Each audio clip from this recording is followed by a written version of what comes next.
Yeah, man. I feel like the Knicks are playing the best. I feel like they're playing the best all-around team game in the playoffs because, even though Brunson is struggling, I feel like, they teamed Josh Hart's, the Dante, Isaiah, OG, Bogan off the bench. I feel like they're all, even Mitchell Robinson, they all are bagging up Brunson, and they're playing as a team. And Coach Tibbs, and I still say this, he is still, to my opinion, behind Greg Popovich as the best coach in the NBA. And Eric Spoelstra, you got the Eric Spoelstra in there too, but he got Pat Riley. But I got that. I feel like Thibodeau is the best, coach as of right now. I feel like he's the best coach in the playoffs because he got his team ready to go. I mean, I'm from not just offensively but defensively too in the schemes. The way they rotate, the way they help each other, the way they position themselves. I mean, you got Josh Hart playing the whole game, 48 minutes, and he grabs 15 rebounds. And at one point, Josh Hart was a small forward. I think he was a shooting guard or small forward, but he just toned up, bulked up. He's super conditioned. And you could just tell, man. I just feel like the Knicks can really make a shock a lot of people in this first round, in a way.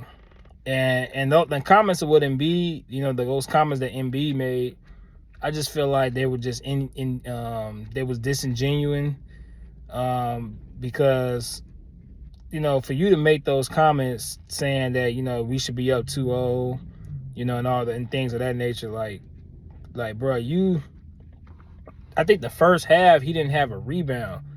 You know what I mean? And you was getting out hustled, you was getting out played. You was scoring, but you was getting out played. You know what I mean? And Brunson and them came to play.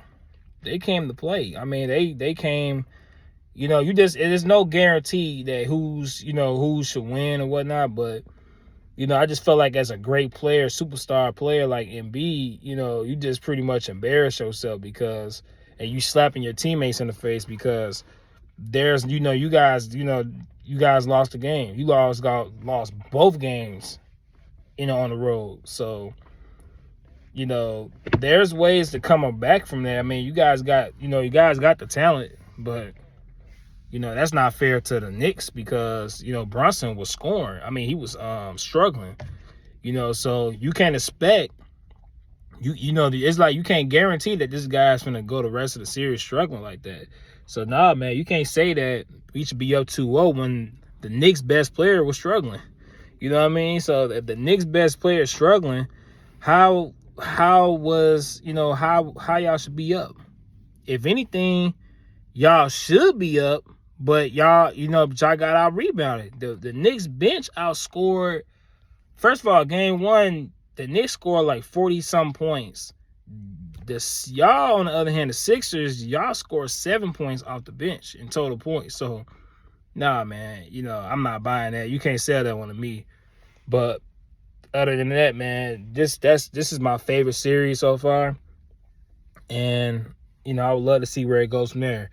And I feel like the NBA has got it wrong once again because, there's no way that you should not highlight what Brunson and the Knicks done this year without Randall, without Robinson. This guy is 5'11", 6 feet. You know what I mean? He is offensively fabulous and fundamentally skilled. He's all around skilled guard, and he can post up.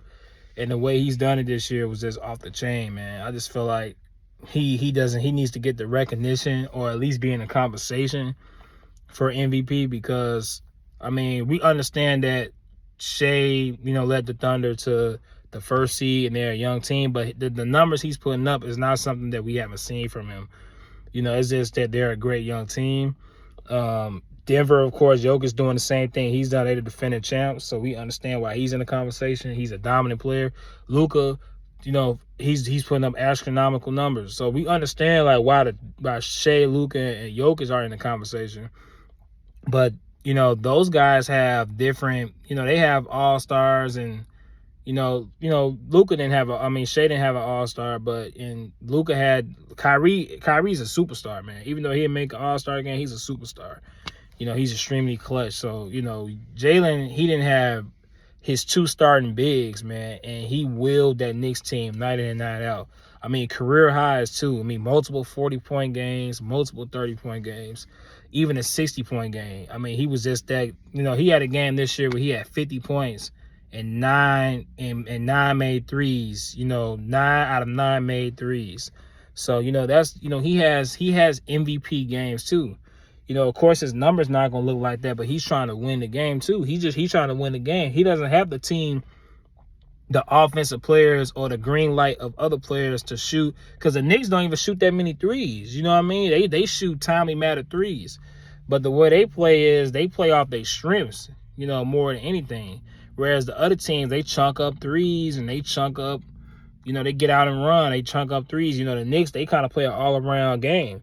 But their game is centered around Jalen Brunson in the high pick and roll and in isolations on the wings or on the top of the circle, So I feel like that man, what he's been doing offensively and just overall, he's been dominant for the Knicks. And I'm going to go on and say that we haven't seen nothing like this since Carmelo on the Knicks. Patrick Ewing, he kind of has that in him in terms of his franchise. He's totally has taken over this franchise as a franchise player and clearly as the go-to player going forward for the Knicks. So, he's an all-star. He's an all-NBA. I think he needs to make if he doesn't make all first team, he needs to make, in my opinion, I think he needs to make at least first team. I think they need to put 3 guards in there. My all first team is Brunson. I'm gonna go with Shea. I'm gonna go with Luka. I'm gonna go with Anthony Davis, and I'm gonna go with Nikola Jokic.